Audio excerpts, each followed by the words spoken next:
warahmatullahi wabarakatuh. Salam semangat pagi. Walaupun kalian menonton video ini di waktu pagi, siang, sore, maupun malam, saya harap semangatnya harus tetap semangat pagi. Oke, bagaimana kabarnya hari ini? Semoga semuanya selalu dalam keadaan sehat, walaupun dalam kondisi pandemi yang tak kunjung usai ini. Perkenalkan, saya Frida Luciana. Dalam video ini, saya akan menjelaskan tentang strategi pembelajaran inquiry. Saya harap kalian melihat video ini dari awal hingga akhir, sehingga apa yang saya sampaikan bermanfaat bagi kita semua. Langsung saja kita masuk ke materi. Apa itu strategi pembelajaran inquiry? Strategi pembelajaran inquiry diartikan sebagai kegiatan pembelajaran yang menekankan pada proses berpikir secara kritis dan analitis untuk menemukan atau mencari tahu sendiri jawaban dari permasalahan yang dipertanyakan. Proses berpikir ini dilakukan dalam kegiatan tanya-jawab antara siswa dengan guru. Tujuan strategi pembelajaran inquiry. Tujuan strategi pembelajaran inquiry atau disingkat dengan SPI adalah menolong siswa dalam mengembangkan disiplin intelektual dan keterampilan berpikir dengan memberi pertanyaan dan mendapatkan jawaban atas dasar rasa ingin tahu. Kemudian sasaran utamanya yaitu keterlibatan siswa secara maksimal dalam proses pembelajaran. Ciri-ciri strategi pembelajaran inquiry itu ada 3, bisa dilihat di slide berikut. Yang pertama yaitu menekankan pada aktivitas siswa secara maksimal untuk mencari dan menemukan sendiri materi yang sedang dipelajari. 2. Seluruh aktivitas siswa diarahkan untuk mencari tahu sendiri jawaban atas pertanyaan atau permasalahan yang dipertanyakan. Artinya, dalam hal ini, guru hanya bertindak sebagai fasilitator dan motivator dalam proses pembelajaran. Ketiga, tujuan SPI adalah mengembangkan cara berpikir secara kritis, analitis, sistematis, dan logis. Selanjutnya yaitu strategi pembelajaran inquiry yang efektif.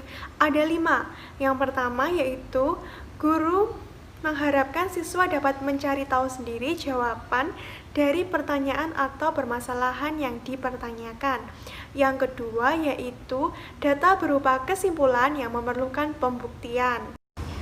Ketiga, proses pembelajaran berangkat dari rasa ingin tahu siswa terhadap sesuatu. Yang keempat, rata-rata siswa memiliki kemauan dan kemampuan berpikir. Keempat, jumlah siswa tidak terlalu banyak sehingga mudah untuk dikendalikan. Dan yang kelima atau yang terakhir adalah guru memiliki waktu yang cukup untuk menerapkan strategi pembelajaran berbasis inquiry. Selanjutnya kita membahas tentang prinsip-prinsip SPI. Jadi, strategi pembelajaran inquiry ini menekankan pada pengembangan intelektual anak.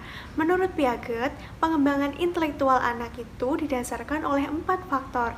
Yang pertama ada maturity atau kematangan. Yang kedua ada physical experience, yaitu aktivitas yang berhubungan dengan lingkungan sekitar. Kemudian ada social experience, yaitu aktivitas yang berhubungan dengan orang lain dalam lingkungan sekitar. Dan yang keempat adalah equilibration. Atas dasar faktor-faktor itulah muncul prinsip-prinsip strategi pembelajaran inquiry. Yang pertama yaitu berorientasi pada pengembangan intelektual. Yang kedua, prinsip interaksi. Ketiga, prinsip bertanya. Keempat, prinsip belajar untuk berpikir. Dan yang kelima yaitu prinsip keterbukaan. Selanjutnya kita akan membahas tentang langkah-langkah pelaksanaan SPI. Poin ini merupakan poin yang penting karena tujuan kita mempelajari mengetahui segalanya tentang strategi pembelajaran inquiry adalah tujuannya kita menerapkannya. Nah, untuk menerapkannya secara umum ada langkah-langkah. Yang pertama ada orientasi atau pembukaan.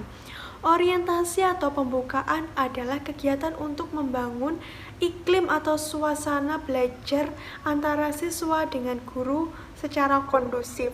Artinya yaitu pengkondisian antara siswa dengan guru.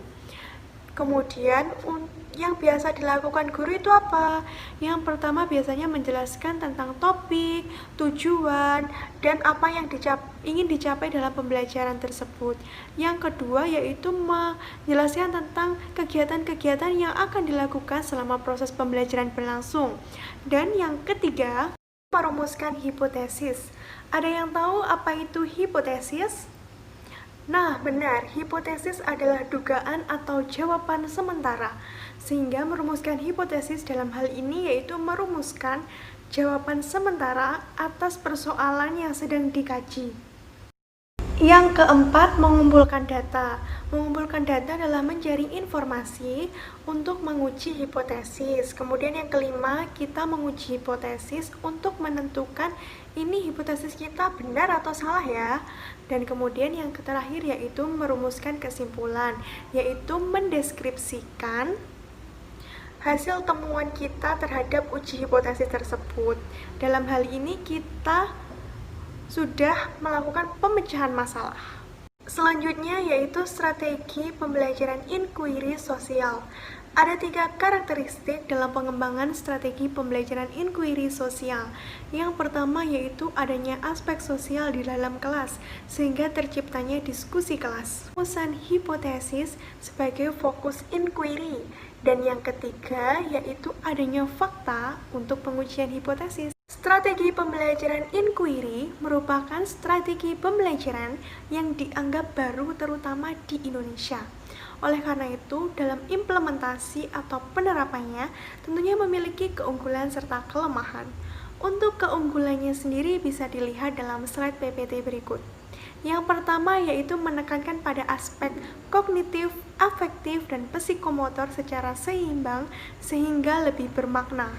Kedua, memberikan ruang belajar sesuai gaya mereka. Dan seterusnya bisa kalian baca dalam slide PPT di samping. Tentunya keunggulan ini sudah pernah kita rasakan, terutama yang sudah pernah merasakan strategi pembelajaran inquiry atau diajar dengan strategi ini.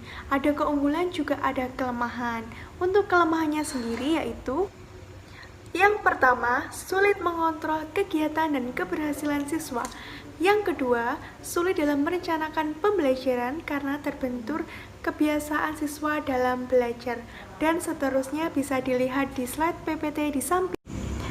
Baiklah, kita sudah sampai pada akhir video.